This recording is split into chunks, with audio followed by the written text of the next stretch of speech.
जुगल किशोर को लाड लढ़ायो, नवल कुंज ही माह, कुंज निकुंजन की रज धारे, व्यास युगल यश गाय। जुगल किशोर को लाड लड़ायो, नवल कुंज ही अमाए, कुंज निकुंजन की रस धारे, रज धारे, हरि व्यास युगल यश गाए। वृंदावन प्यारो वृंदावन। ये जो वृंदावन प्यारो वृंदावन पद लिखने की जो हमको प्रेरणा मिली वो श्री हरिराम व्यास जी से ही मिली।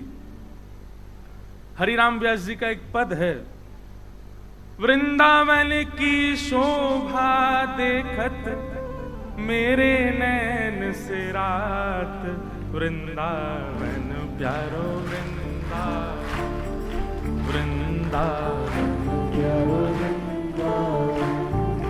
ओ वृंदावन की शोभा देखत, वृंदावन की शोभा देखत मेरे नैन से रात, वृंदावन प्यारो वृंदावन, वृंदावन प्यारो वृंदावन, हे श्री वृंदावन प्यारो वृंदावन,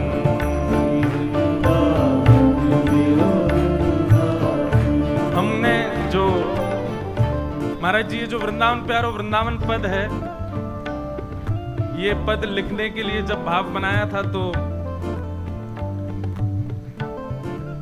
गांधी धाम गुजरात में कथा चल रही थी और वृंदावन महिमा के ऊपर ही बोलना था। तो भगवत रसिक देव जी का एक पद है, अब वो पद मेरी स्मृति में नहीं आ रहा, मुझे लेके बैठना चाहिए। किसी को अगर हो तो वो सप्त निधियों का जो उन्होंने पद गाया है, प्रथम दर्श गोविंद रूप के प्राण प्यारे, दूजे मदन मोहन सनातन ही उर्धारे, ऐसे करके सप्त निधियों का एक भाव है। तो पहले तो उसको पढ़ा और उसके बाद हरिराम व्यास जी का ये वाला पद पढ़ा और दोनों को विचार करते हुए तब वह पद लिखा गया, श्यामा हृदय कमल सो प्रगटो, श्याम हृदय को भाई। तो उस पद के जनक दो हैं, एक तो श्री भगवत रसिक देव जी और दूसरे श्री हरिराम व्यास जी। इन दोनों की कृपा से हमने उस पद को लिखने का प्रयास किया, पर मूल जो प्रेरणा मिली वो हरिराम व्यास जी से ही मिली। वृंदावन की शोभा देखत, वृंदावन की शोभा देखत, वृंदावन की शोभा देखत, वृंदावन की शोभा देखत मेरे नैन से रात, वृंदावन प्यारो वृंदावन, मेरो वृंदावन, हे श्री वृंदावन मेरो वृंदावन,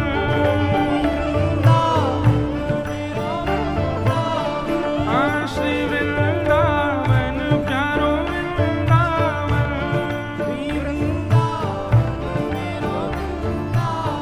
हे श्री वृंदावन मेरो वृंदावन।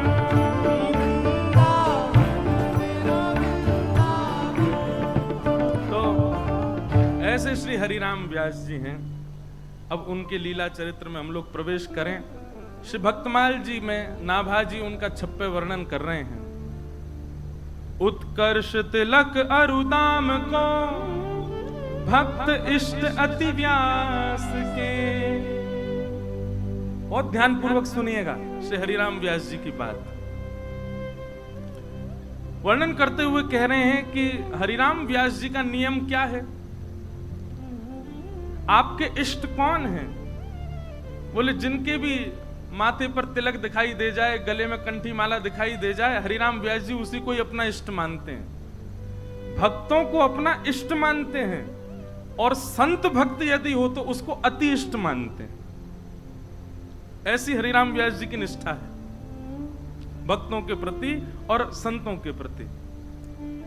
आपकी वाणी जी में ऐसा वर्णन आता है कि श्री हरिराम व्यास जी इतने संत प्रेमी थे, इतने भक्त प्रेमी थे कि कोई महाराज बस नेक दूर से ही दिख रहा हो कि या की कंठी पहनी भैया, हरिराम व्यास जी वहीं से दंडवत कर लेते थे।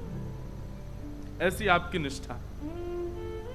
एक बार कुछ लोगों ने आपका उपहास करने के लिए एक गधा को पकड़ करके उसके गले में कंठी माला पहना दी और महाराज सिर पर उसके तिलक विराजमान कर दिया, उर्धपुंड। हरिराम व्यास जी स्नान करके जैसे ही आए, उर्धपुंड लगाए, गले में कंठी पहने, एक वंचर जीव गधा घूम रहा था।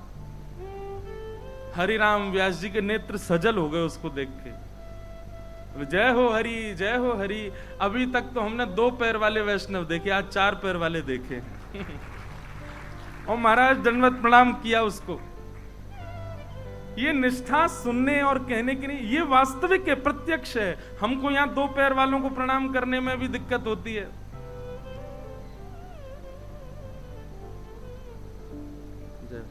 हाँ, तो सप्तनिधियों का जो पद है भगवत ऋषिकदेव जी का, जिससे सप्तनिधि वाला पद विस्तृत लिखा गया। प्रथम दरस गोविंद रूप के प्राण पियारे, दूजे मोहन मदन सनातन सुचिर धारे, तीजो गोपीनाथ मधुहस कंठ लगाए, चौथे राधा रमण भट्ट गोपाल लढ़ाए।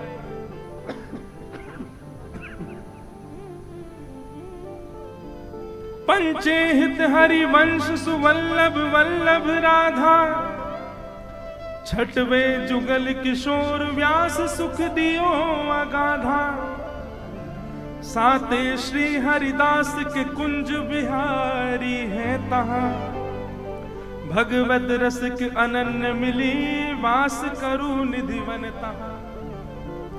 ये सप्तनिधियों का भगवत ऋषिकदेव जी का पद था, जिससे वृंदावन प्यारो वृंदावन पद विस्तृत लिखा गया। अभी एक और चौका आया, लाइयो भैया। ये कौन सा भाव है, कौन सा वाला? अच्छा हाँ, सरस माधुरी जी ने सप्त देवालय को वर्णन किया है ना, सप्त देवालय। श्रीमद गोविंद देव दामोदर गोपीनाथ, ठाकुर विनोदी लाल जयपुर में राजे हैं। वाह, सौभाग्य जयपुर के कि संत जन भी अपनी वाणी में नाम लिख रहे हैं। श्रीमद गोविंद देव दामोदर गोपीनाथ, ठाकुर विनोदी लाल जयपुर में राजे हैं। राधा रमण श्याम सुंदर वास करें वृंदावन, मदन मोहन लाल जी करौली छवि छाजे हैं। 7 ये स्वरूप हैं अनूप सर्व विश्व बीच, दर्शन के किए सकल पाप ताप भाजे हैं। कहे सरस माधुरी सुनाए सब रसिकन को, इनकी छवि निहार रति काम को टिलाजे। हमारे वृंदावन में 2 हैं, सप्तनिधि और सप्त देवालय। सप्तनिधि में तो सारे संप्रदाय के ठाकुर हैं, उसमें हरिदासी भी हैं, हरिवंशी भी हैं और गौड़िया भी हैं।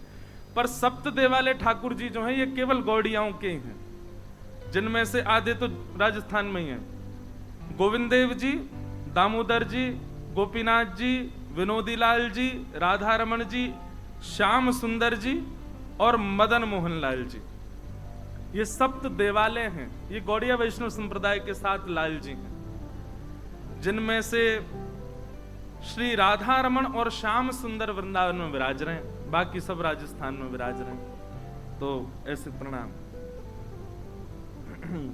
तो हम क्या बता रहे थे? हरिराम व्यास जी, आपका स्वरूप कैसा कि आप संतों को इतना मानते थे कि महाराज भूल से भी कोई तिलक धारण कर ले तो श्री हरिराम व्यास जी उसको वंदन करते थे, उसको प्रणाम करते थे। इतनी निष्ठा वैष्णव तिलक के प्रति। हम यहां मानवों को प्रणाम नहीं कर पाते, संत जनों के श्री चरणों में प्रणाम कैसे करते हैं आजकल के लोग, पता है आपको? ये प्रणाम की विधा है हमारी। भैया सब लोग विराज जाओ, अब बस कथा चलन दो, हमको थोड़ी देर बोलन दो। हरिराम व्यास जी कह रहे मेरो जन्म ही ना कर रो, प्रकट ही ना है रे, थोड़ी देर हम बोल लें, फिर उसके बाद आप उठना बैठना उछलना। तो सबसे पहली बात यही कहते हैं श्री नाभाजी, ये सबसे विशेष गुण है श्री हरिराम व्यास जी का, कि संतों के प्रति, भक्तों के प्रति, वैष्णव तिलक धारण करने वाले, कंठी माला पहनने वाले, ये दो भाव दिखते ही हरिराम व्यास जी को उस व्यक्ति में कोई अवगुण नहीं दिखता, वो संपूर्ण गुणवान दिखाई देता है। ऐसे श्री हरिराम व्यास जी। दूसरा यहां पर भाव जो कहते हैं श्री नाभाजी, वो क्या कह रहे हैं, इधर देखो। काहू के आराध्य मच्छ कच्छ नर हरि सूकर, बामन फरसा धरन सेतु बंद जू सैल कर। श्री नाभाजी कह रहे हैं हरिराम व्यास जी का रूप कैसा है, स्वभाव कैसा है। जैसे हम किसी से मिले, उसने तिलक भी लगाया था, गले में कंठी माला भी पहनी थी, लेकिन बड़ा क्रोधी, तो हम क्या कहते हैं, अरे भगत बना घूमता है, क्रोध पे तो वश नहीं है इसका।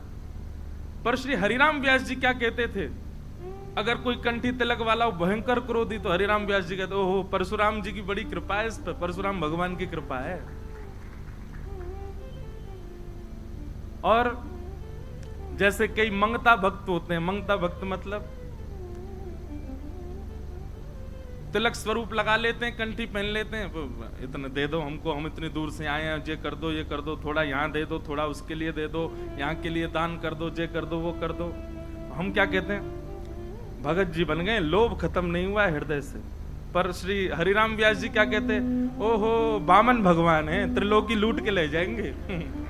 ये श्री हरिराम व्यास जी का स्वरूप है। हरिराम व्यास जी किसी में अवगुण देखते ही नहीं थे। आहा, कोई वैष्णव रूप में है और बगल में बैठ करके संसारी चर्चा कर रहा है, हरिराम व्यास जी कहते भैया ये निश्चित ही बाहर से कठोर दिखा रहा है अपने आप को, भीतर से या कि भीतर भी नृसिंह भगवान बैठे होंगे। कहने का अभिप्राय श्री नाभाजी वर्णन कर रहे हैं कि वे किसमें अवगुण देखते ही नहीं थे, सब में गुण ही गुण देखते थे, चाहे जैसा भी हो। हरिराम व्यास जी का एक चरित्र आता है, बाद में बताना चाहिए पर अभी छप्पे के अनुसार बता देते हैं। संतों के प्रति इतनी निष्ठा और उनकी निष्ठा की इतनी महिमा सब जगह गाई जाती थी। एक बार एक संत बोले मैं इनकी परीक्षा लेके देखता हूं, तो जाओ। तो वृंदावन में कई लोगों ने दर्शन नहीं किया होगा,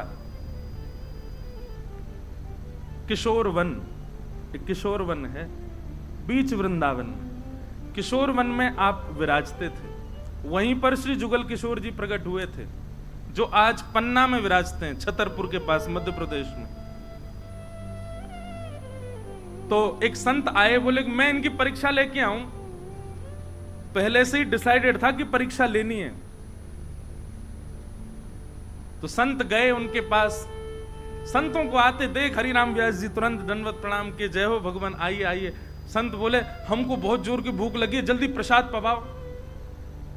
हरिराम व्यास जी बोले सरकार अभी राजभोग का समय हुआ है, जिनको नहीं पता उनको बता, दोपहर की प्रसादी को राजभोग कहते हैं, ठाकुर जी को दोपहर का जो भोग लगे उसको राजभोग कहते हैं। तो बोले अभी राजभोग का समय है, अभी जुगल किशोर जी पहले पालें और उसके बाद प्रसादी आप पइयो। संत बोले एक तो मैं इतना भूखा, इतने दिन से अभी अच्छे से अन्न पाया नहीं, और भूखा प्यासा तुम्हारे पास आया, तुम और प्रतीक्षा के लिए कह रहे हो मुझे, मुझसे प्रतीक्षा नहीं हो रही है, जल्दी पवाओ। तो कुछ वैष्णव बालक थाली लेकर के जा रहे थे जुगल किशोर जी के मंदिर में भोग लगाने। हरिराम व्यास जी बोले सुनो भैया, ठाकुर जी ने एक देर इंतजार कर लेंगे, एक देर भूखे रह लेंगे, पहले इनको पवाओ, लाओ थाली धरो इनके सामने। बहुत ध्यानपूर्वक सुनना, ठाकुर जी का भोग नहीं लगा, अमनिया ही रख दी संत के आगे। बोले महाराज मोह पता है ठाकुर जी को या से ज्यादा सुख में लगो कि आप पहले पाओ, आप पाओ। संत उसमें से पाने लगे। अब पाने में थोड़ी कोई उसमें नमक ज्यादा, किसी में मिर्च ज्यादा, कुछ ऐसा कुछ हुआ होगा, नहीं भी हुआ तो संत को तो परीक्षा लेनी थी। उन्होंने तो महाराज जैसे ही कवल खाया, कवल लेकर के बोले राम राम, इतना राम रस डाल दिया है इसमें, इतनी मिर्च पड़ गई है ये, और चिल्लाने लगे खूब जोर जोर से। हरिराम व्यास जी बोले आपने एक देर प्रतीक्षा करो तो दूसरी थाली, दूसरी प्रसादी सिद्ध करवाऊं। बोले प्रतीक्षा के लिए बोलता है, मुझे भूख लगी है बड़ी जोर की। और महाराज उठा करके वो थाली ही हरिराम व्यास जी के सिर पर मार दी। हरिराम व्यास जी बोले जय हो, धन्य है गए, धन्य है गए, आज तो भजन को प्रमाण मिल गए हो। सब लोग बोले वो आपके सिर पर थाली मार रहे हैं, आप खुश हो रहे हो। अरे भैया, जीवन भर तो या ब्रज में रह करके संतन की शीत प्रसादी खाई, संत प्रसाद पाके चले जाएं, उनके दोना पत्तलन से बीन बीन करके हम पाते। पर आज तो और बीन बीन कर पावे में केवल जिह्वा को प्रसाद मिलता हो, पर आज तो संत ने सामने बैठ करके प्रसादी पा करके अपनी शीत प्रसादी पवाई नहीं, पूरा अभिषेक ही करा दियो मेरो। आज तो मैं धन्य है गयो, आज तो मेरी सर्वांगीण इंद्रियां तृप्त हो गई। ऐसी निष्ठा हो सकती है किसी की? अरे महाराज, आपको हम अन्यथा ना समझिएगा, आप लोग मिलने आते हो हमसे, अगर मैं एक बार भी अगर अपने तेज आवाज में अगर आपको डांट दूं, आप दूसरे दिन आ नहीं सकते हो। अरे बनो डोले ब्यास, तेरे जैसे 1000 डोले कोई और के पास सुन लेंगे हम, गुस्सा करें हमारे ऊपर, है कि नहीं महाराज? जैसे लोग हैं बिल्कुल निश्चित हैं। हमारे वृंदावन के कई संत तो जानबूझ के क्रोध दिखाते हैं ताकि भीड़ कम हो, लेकिन हरिराम व्यास जी जैसे निष्ठा हो, चाहे तुम कछु कर लो, हम आपके चरण नहीं छोड़ेंगे। आपके प्रति हमारी निष्ठा है, संपूर्ण निष्ठा है। ऐसी निष्ठा भक्तों के प्रति, बंधुओं देखो, भगवान के प्रति निष्ठा होना, मैं उसको एक प्रकार से वो निष्ठा है, पर उसको आप सुदृढ़ निष्ठा मत मानिएगा। ठाकुर जी के प्रति निष्ठा होना सुदृढ़ निष्ठा नहीं है, वैष्णवों के प्रति निष्ठा होना ये सुदृढ़ निष्ठा है। आप कहेंगे ऐसा क्यों कह रहे हैं आप तो भक्तमाल कर रहे हैं तो ठाकुर जी को कुछ समझ ही नहीं रहे हैं। ऐसी बात नहीं है।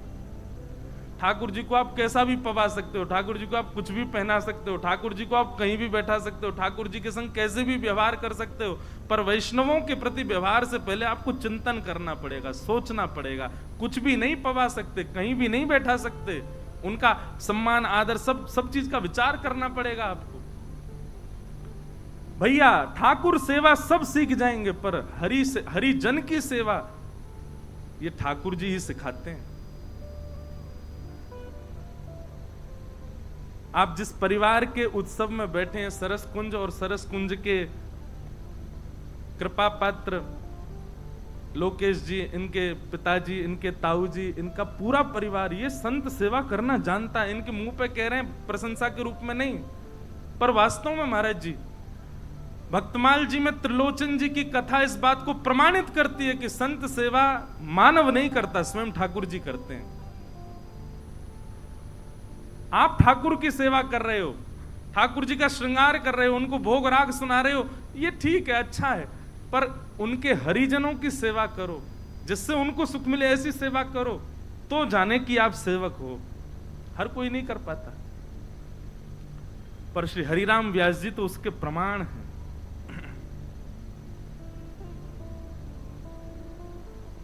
ऐसे श्री हरिराम व्यास जी श्री विशाखा जी के अवतार हैं। किनके? विशाखा।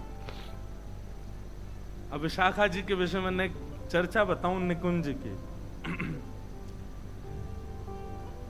हमारे प्रियालाल जी के नव निकुंज में, प्रियालाल जी के निवृत्त निकुंज की जितनी भी सखियां हैं, उनमें 2 प्रधान सखियां हैं, ललिता और विशाखा। और ऐसो कहो जावे कि ललिता विशाखा ये दोनों किशोरी जी की सखियां हैं। ललिता जी जो हैं वो थोड़ी भोरी हैं, थोड़ी कम बोले, थोड़ी भोरी हैं, स्वभाव उनको किशोरी जी जैसो है। पर विशाखा जी जो है ना, ये थोड़ी सी चतुर शिरोमणि है, थोड़ी सी बोले भी ज्यादा है। कछु गलत दिख रहे हो होगो तो यूं नहीं है कि छोड़ दे चल दें, वो टोक देंगी चाहे ठाकुर जी क्यों नहीं कर रहे हो। तो श्री ललिता विशाखा जी का स्वभाव थोड़ा सा तेज है, थोड़ा सा। एक बार की बात है, किशोरी जी मान करती हैं, रोज ही मान करती हैं किशोरी जी। तो मान लीला रोज होती है, ठाकुर जी मनाते हैं, किशोरी जी मान करके बैठी हैं। अच्छा, पूछी गई काय बात से मान करके बैठी, बोले ऐसे ही मन कर रहा था, मान कर लिया। बड़ी अद्भुत लीला है महाराज जी कुंज की। एक बार ठाकुर जी ने कही कि मैं मान करूंगा, किशोरी जी बोली हाँ आप मान करो मैं मनाऊंगी। ठाकुर जी ने ऐसा मान किया, किशोरी जी तो रोने लगी। ठाकुर जी बोले ये बात गलत है, रोवे की नहीं थी, मनावे की, आप रो क्यों लगी? बोले अब कहा करें, आप ऐसा मान कर रहे हो। सो किशोरी जी के नेत्रन में अश्रु आ गए। सोई विशाखा जी आई और ठाकुर जी को हाथ पकड़ के बोली, कहा भाई तुमने कैसे रुवाई हमारी श्यामाजू? अरे कछु ना, ये रोज मान करें, आज मैंने की मैं कर लूं। सोई रो गए। नहीं नहीं नहीं नहीं, आप मान नहीं कर सकते। और विशाखा जी ने नियम बना दियो, आज से निकुंज को नियम है, कहा अगर कोई बात किशोरी जी को बुरी लगी तो किशोरी जी मान करेंगी, आप उनको मनाओगे। और हे लालजू, यदि आपको कोई बात बुरी लग जाए तो आप आकर किशोरी जी से कहोगे कि हमको बुरा लगा है, चलो आप ही मान करो, हम मनाएंगे। आपको मान करने का अधिकार ही नहीं है। किशोरी जी को बुरी लगेगी तो भी किशोरी जी मान करेंगी, और आपको बुरी लगे तो किशोरी जी को बताती हूँ, हे श्यामाजू मुझको बुरी लग रही है, मान कर लो। किशोरी जी कभी नहीं मनाएंगी, ये नियम है ठाकुर जी जो आज्ञा। ये विशाखा जी हैं।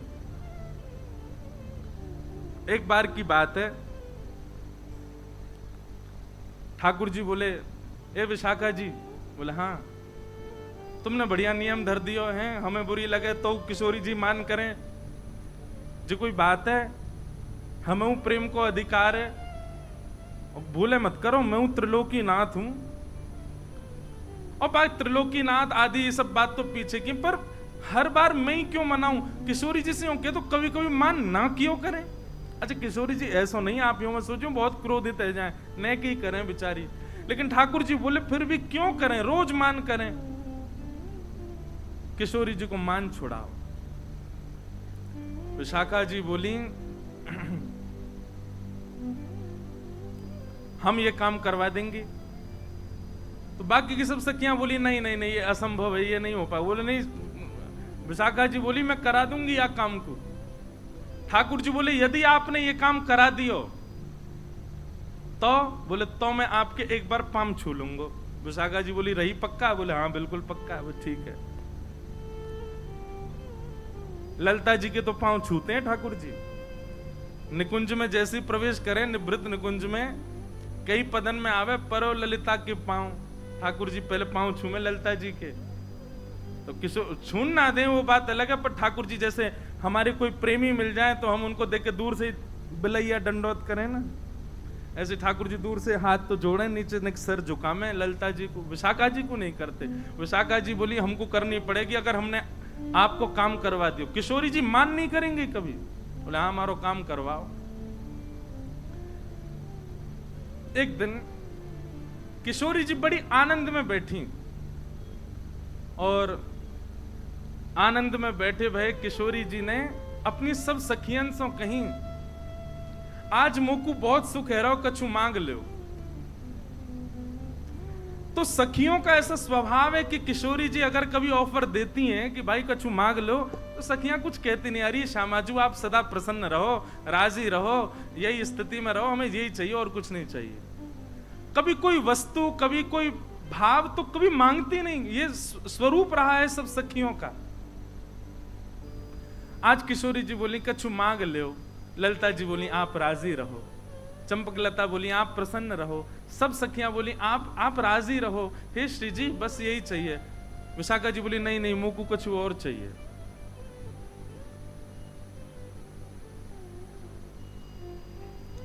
विशाखा जी को ललिता जी देखने लगे, विशाखा जी क्या कर रही है, तो पतो ना है निकुंज में कभी श्री जी से हमने यात्रिका की बात, तू आज मांग कैसे रही है? श्री जी से मांग रही है? अरे याते पड़ो और कहा मैं लगो कि श्री जी के सन्मुख हम रहें, उनकी लीला को दर्शन करें, उनके समीप विराजें, और कहा चाहिए तो तू के नहीं नहीं मैं तो आज मांग, और आप शांत रहो, मैं आज मांगूंगी श्री जी से। श्री जी बोली नहीं नहीं नहीं आप मांगो, विशाखा क्या चाहिए बताओ। बोले पहले वचन दो, जो मांगूंगी सो दोगी। अब देखो विशाखा जी की चतुराई, सबके मन में ये बात आई होगी कि विशाखा जी मांगेंगी कि लाल जी से मान मत करियो, पर नहीं, विशाखा जी बोली इतनी सहजता में नहीं मांगूंगी। कैसे घुमा करके मांग रही हैं। बोले पहले वचन दो, जो मांगूंगी सो दोगी। किशोरी जी बोली दूंगी। ललिता जी को बड़ो श्रम है रो, बोले ऐसे क्यों कर रही है ये? बोले दूंगी दूंगी दूंगी, तू मांग ले, कहा चाहिए।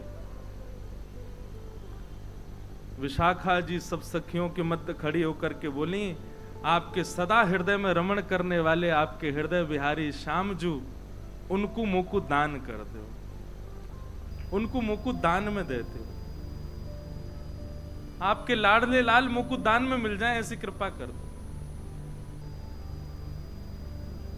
सखियों के नेत्र सजल हो गए, सामने किशोरी जी के नेत्र बंद हो गए, नेत्रों से अश्रु छलकने। ललिता आदि ने अपने हाथ आगे बढ़ा दिए और सब विशाखा को क्रोध में भर करके देख रहे हैं। ललिता जी बोली अरे विनोद कर रही है श्री जी, आप क्यों नहीं नहीं नहीं, यानी 3 बार वचन मांगो है। विशाखा तू विनोद नहीं कर रही ना? विशाखा जी बोली बिल्कुल विनोद नहीं कर रही हूं, आपके हृदय के बिहारी लाल जी को सदा के लिए मोह दे दो, यही दान चाहिए। किशोरी जी अपने आसन से खड़ी हो गई और बगल में विराज रहे ठाकुर जी को हाथ पकड़ करके विशाखा के हाथ में दे दियो और अपने सिंहासन पर विशाखा को विराजमान कर दिया और स्वयं बगल में चंवर लेकर के किशोरी जी खड़ी हो गई। ये दृश्य देख करके सबका हृदय फटने लगा। ये कैसे कर सके विशाखा? विशाखा जी जैसे ठाकुर जी को हाथ पकड़ करके सिंहासन पर विराजी, बोली अब निकुंज की अधिष्ठात्री मैं हूं, क्योंकि मैं सिंहासन पर बैठी हूं और प्रियतम अब मेरे अधीन है, तुम सब मेरी सहचरी हो, अब मैं जो आज्ञा करूंगी वही चलेगी। हे किशोरी जी, लाल जी को आपने मुकु दान किया है तो अब लाल जी मेरे है गए, परंतु मैं निकुंज की अधिष्ठात्री हवे के काजे अपनी सहचरीन को कछु भी दे सकूं, या हमारे में उपहार के रूप में, भेंट के रूप में, और उपहार भेंट भी मत मानो, मेरी ही वस्तु है, लेकिन ध्यान रखवे के काज, संभालवे के काज में अपनी वस्तु आपको दे रही हूं। याद रहे मेरी वस्तु को चेहरा पे कभी शुष्कन नहीं आनी चाहिए, कभी उदासी नहीं आनी चाहिए। लो मैं अपनी वस्तु आपको दे रही हूं। लीला समझ में आई है? विशाखा जी अगर सीधे मांग लेते कि आप ठाकुर जी से मान नहीं करो, तो वस्तु तो ठाकुर जी किशोरी जी के हैं ना। विशाखा जी ने पहले ठाकुर जी को अपनों बनायो और अपनों बना करके किशोरी जी से बोली अब मैं अपनी वस्तु आपको दे रही हूं, और कोई अगर अपनी वस्तु देवे तो जाकू वस्तु दई जा रही है, बाकी जिम्मेवारी है कि वहां को ध्यान रखियो। मैं अपनी वस्तु आपको दे रही हूं। हे किशोरी जी, मेरी वस्तु के मुखमंडल पर कभी भी शुष्कता नहीं आनी चाहिए, आप कभी मान नहीं करो। ये बात सुनकर के और सब तो खड़े रह गए। ठाकुर जी ने प्रणाम किया, जय हो विशाखा जी आपकी, मान गए आपको। और तुरंत विशाखा जी खड़ी है गई और किशोरी जी के चरणन में दंडवत प्रणाम करके हाथ से चमर ले लियो, हृदय से लगा करके तुरंत विराजमान कियो। हे श्यामा जी, ये दृष्टता क्षमा करें, पर ये नेक देर को जो ये बदलाव भयो ना निकुंज में, ये इनको पावन में गिरवे के काज कियो मैंने। लेकिन अब याद रहे मेरी वस्तु गिरवी दइए मैंने आपको, ध्यान रखियो इनको। और किशोरी जी ने वादना प्रण ले लियो कि मैं अब कभी मान नहीं करूंगी ठाकुर जी से। वो बात अलग है कि 5 दिन बाद ठाकुर जी को मन ही नहीं लगो, फिर गए विशाखा जी के पास, वो सुनो बोल का भयो मन ना लग रहो, बोले कैसे मन लगेगा? किशोरी जी तो कहो मान करे। विशाखा जी बोली तुम पे यही काम है? बोले अब मान क्यों चाहिए? तब ठाकुर जी बोले अब मुंह को आदत है गई है बार बार मनावे की, अब ये मान ही ना करें तो मैं सोच रहा हूं कौन मनाऊं। तेरो मुखनी को की मेरो श्यामा प्यारी, तेरो मुखनी एक मान लीला को पद है। श्यामा प्यारी तेरो मुखनी को की मेरो श्यामा प्यारी, तेरो मुखनी को की मेरो श्यामा प्यारी। जो नहीं गावे गो वाको कछु ना है सके और गाओ, लेकिन भैया गाओ विराज जाओ मारो। तेरो मुखनी को की मेरो श्यामा प्यारी, तेरो मुखनी को की मेरो श्यामा प्यारी। दर्पण ले बैठो मृग नैनी, दर्पण ले बैठो मृग नैनी। साची कहो वृष भानु दुलारी, साची कहो वृष भानु दुलारी। तेरो मुखनी को की मेरो श्यामा प्यारी, तेरो मुखनी को की मेरो श्यामा प्यारी। तेरो मुखनी को की मेरो राधे प्यारी, तेरो मुखनी को की मेरो राधे प्यारी। किशोरी जी कह रही हैं ए श्याम सुंदर कहा भयो? बोले अरे ने दर्पण में देखियो, आमने आमने सामने एक ही दर्पण में दोनों अपना मुख देख रहे हैं। नेक नेक आगे आ जाओ भैया, नेकात कसर छोड़ दियो, बस व्यासपीठ पे मत बैठ जाइयो, बाकी आ जाओ नेक नेक और आगे आ जाओ।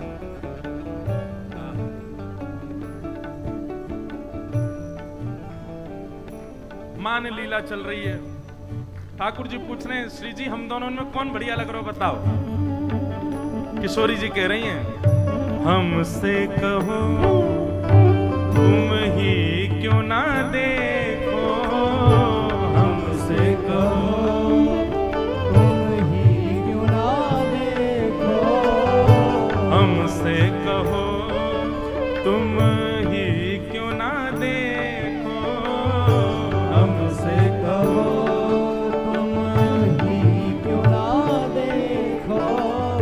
हम गोरी तुम श्याम बिहारी, हम गोरी तुम श्याम बिहारी, हम गोरी तुम श्याम बिहारी, हम गोरी तुम श्याम बिहारी। अब भैया बैठ जाओ, बस अब बैठ जाएंगे। अब कहाँ जाएंगे बेचारे, ज्यादा मंच के नीचे चले जाएंगे बेचारे, जगह हो तो घुस जाओ। अब जो है जहां जगह मिले वहीं बैठ जाओ भैया। किशोरी जी कह रही हैं या में कोई बतावे वाली बात तो है ना लाल जी, हम गोरी तुम श्याम बिहारी।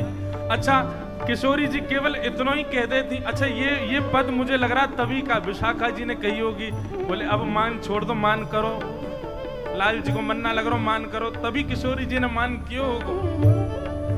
इतना ही कह देती कि आप कारे हो हम गोरी हैं तो चल जाता, पर वाक्य बाद में कहा बोली मेरो मुख जैसे चंद उजियारो, मेरो मुख जैसे चंद उजियारो, मेरो मुख जैसे चंद उजियारो, मेरो मुख जैसे चंद उजियारो। और तुमरो मुख जैसे रैन अंधियारी,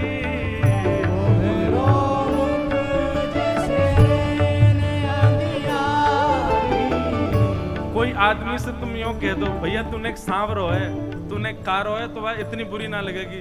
पर बात यूं कह दो तू तो भैया अंधकार है कोरो।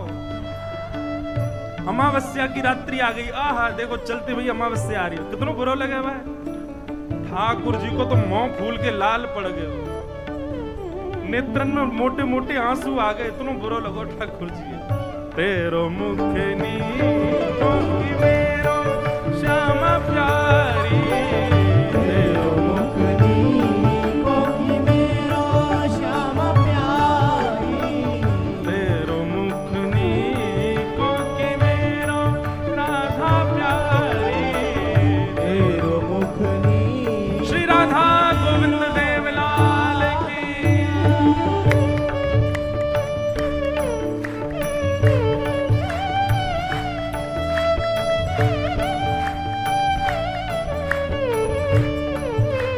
श्री राधा गोपीनाथ की।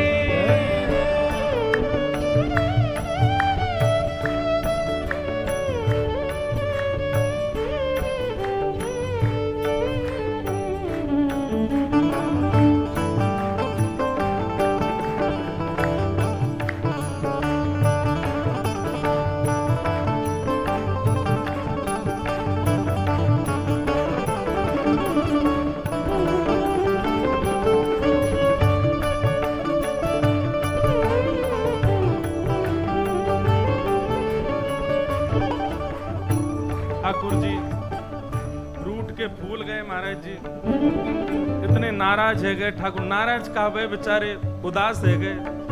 हे श्यामा जू कारो ही कह देती तो चल जातो, तुम तो अमावस्या की रात्रि कह रही हो, अंधेरा कायम रहे। ऐसा तो मत कहो। इतने बुरो मान गए ठाकुर जी, तो किशोरी जी मना रही है। आहा बंधुओं प्रेम यही है और कुछ नहीं है। ऐसा प्रेम संसार में कभी देखने को नहीं मिल सकता। अब किशोरी जी कितने प्यार से मना रही हैं।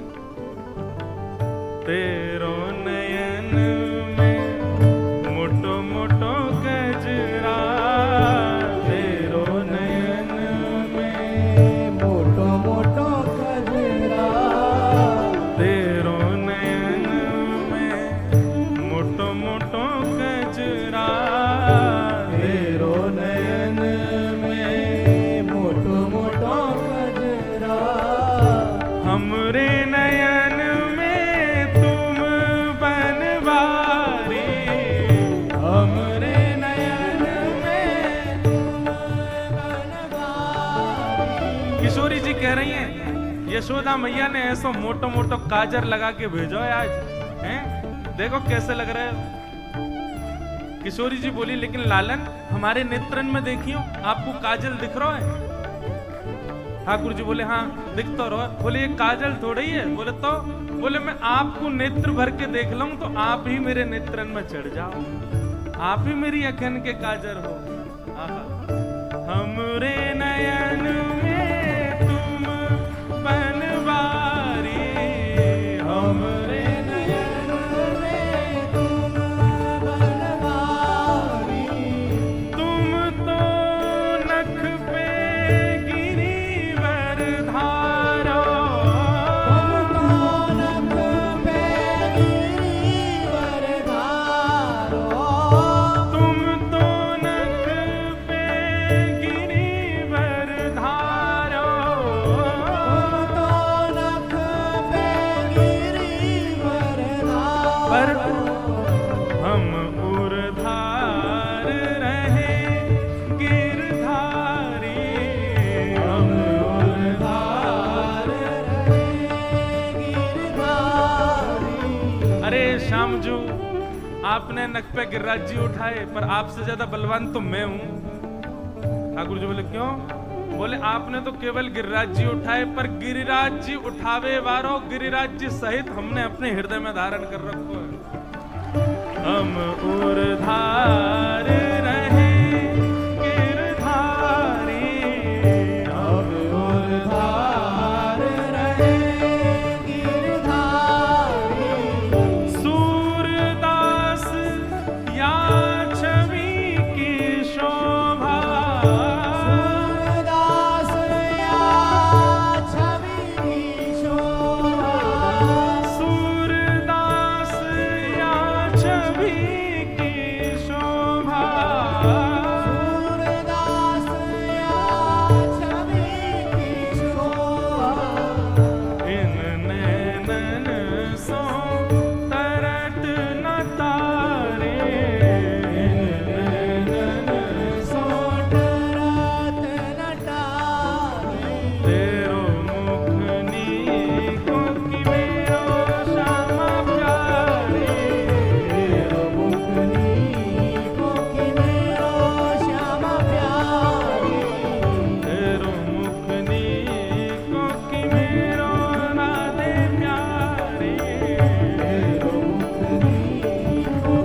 विशाखा जी अति चतुर हैं और नेक थोड़ी सी तेज भी हैं दिमाग से। अब जब वृंदावन पहुंच गए हो रूप धारण करके श्री विट्ठल विपुल देव जी को, ललिता जी स्वामी श्री हरदास जी को रूप धारण करके गई हैं, वंशी श्री हितरवंश महाप्रभु के रूप में गई है, तो श्री विशाखा जी पीछे कैसे?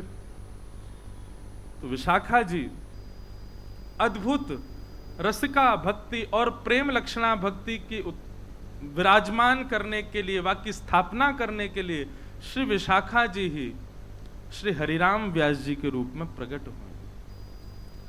आपका जन्म ओरछा में हुआ, बेतवा नदी के तट पर श्री राम राजा सरकार की भूमि ओरछा। वहां पर